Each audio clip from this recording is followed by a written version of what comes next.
أعوذ بالله من الشيطان الرجيم بسم الله الرحمن الرحيم ربي زدني علما ربي يسر ولا تعسر وتمم بالخير صدق الله العلي العظيم সুপ্রিয় দর্শক শ্রোতা বন্ধুরা, দেশে প্রবাসী পৃথিবীর বিভিন্ন প্রান্ত থেকে ইউটিউবের মাধ্যমে যারা আমার আজকের আলোচনা শুনছেন তাদের প্রত্যেককে ইসলামিক সম্ভাষণ রীতিতে স্বাগত জানাচ্ছি। আসসালামু আলাইকুম ওয়া রাহমাতুল্লাহি ওয়া বারাকাতুহু। বন্ধুরা, প্রতিনিয়ত স্বাস্থ্য এবং পুষ্টি সংক্রান্ত বিভিন্ন তথ্যপত্র নিয়ে আমি আপনাদের জন্য ভিডিও উপস্থাপন করি। তারই ধারাবাহিকতায় আজকের আলোচনায় আমি আপনাদের সাথে শেয়ার করব সাঁতারে কত উপকার তা নিয়ে। আসলে আমরা নিয়মিত সাঁতার কাটলে নানা রকম শারীরিক উপকার লাভ করতে পারি, কিন্তু আমরা অনেকেই জানি না যে কি সেই উপকার। আবার আমাদের শহুরে জীবনে সাঁতার কাটা তো কল্পনাও করা যায় না। আর গ্রামে যারা থাকি অথবা মফস্বলে থাকি, যদি ভালো কোনো সাঁতার কাটার নিরাপদ স্থান থাকে তাহলে অবশ্যই এই অভ্যাসটি গড়ে তুলতে পারেন। নিয়মিত সাঁতার কাটলে ফুসফুস ও হৃদযন্ত্রের কার্যক্ষমতা বাড়ে। গবেষণায় দেখা গেছে একজন সাঁতারুর অকাল মৃত্যুর আশঙ্কা কর্মহীন ব্যক্তির অর্ধেক।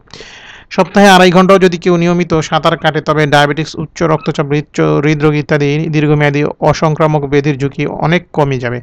বর্তমানে শহরে সাঁতার জানা নেই এমন মানুষ বেশি, সাঁতার জানেন এমন মানুষের পরিমাণ খুবই কম, কিন্তু সাঁতারে আছে নানা রকম স্বাস্থ্য সুফল। সাঁতার কাটতে গেলে শরীরে প্রায় সবকটি সন্ধি ও মাংসপেশির সুষম ব্যবহার হয়। এটি পেশির দক্ষতা ও শক্তি বাড়ায়, সন্ধি ও লিগামেন্টের নমনীয়তা বৃদ্ধি করে। আর্থ্রাইটিস ও স্পন্ডালাইটিসের রোগীদের জন্য সাঁতার একটি কার্যকর ব্যায়াম। বিশেষ করে অ্যাঙ্কালাইলোজিং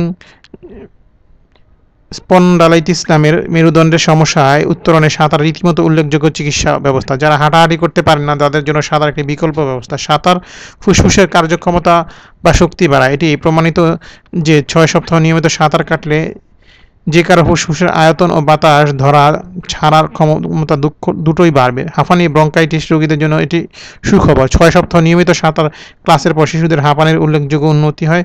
মুখে শ্বাস নেওয়ার প্রবণতা ও মুখের ঘুমের মধ্যে নাক ডাকার অভ্যাসও যায় কমে।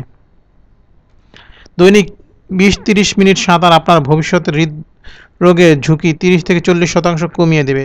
কমাবে উচ্চ রক্তচাপও। একই সঙ্গে কমাবে ক্ষতিকর চর্বি ও কোলেস্টেরল, কিন্তু বাড়বে উপকারী চর্বি। সপ্তাহে 3 দিন 30 মিনিট করে ব্রেস্ট স্ট্রোক সাঁতারে ডায়াবেটিক্সের ঝুঁকি 10% কমে। সাঁতারে ওজন কমে। প্রতি 10 মিনিট ব্রেস্ট স্ট্রোক সাঁতারে 60 calorie, back stroke 80 calorie, free style 100 calorie ও বাটারফ্লাই স্ট্রোক খরচ করে 150 ক্যালোরি। মস্তিষ্কের হিপোক্যাম্পাস এলাকার স্নায়ু উজ্জীবিত হয়, ফলে মানসিক চাপ কমে যায়, মন মেজাজ ভালো হয়, বিষণ্ণতা কমে যায়। সুতরাং যে সমস্ত ভাই ও বোনেরা যাদের সাঁতার কাটার সুযোগ রয়েছে তারা অবশ্যই চেষ্টা করবে সাঁতার কাটতে। প্রতিদিন না পারলেও সপ্তাহে 2 দিন কমসে কম আধা ঘন্টা করে সাঁতার কাটতে পারেন। আর যাদের প্রতিদিন সাঁতার কাটার ব্যবস্থা রয়েছে বা সুযোগ সুবিধা রয়েছে তারা সেটা প্রতিদিনও করতে পারে। তো আমাদের আজকের আলোচনাটি আশা করি আপনাদের কিছুটা হলেও ভালো লাগবে। ভালো লাগলে শেয়ার করে দিবেন, আমাদেরকে আপনাদের মতামত জানাবেন, চ্যানেলটি সাবস্ক্রাইব করবেন, লাইক দিয়ে উৎসাহিত করবেন। আজ এ পর্যন্তই। আল্লাহ হাফেজ। আসসালামু আলাইকুম ওয়া রাহমাতুল্লাহি ওয়া বারাকাতুহু।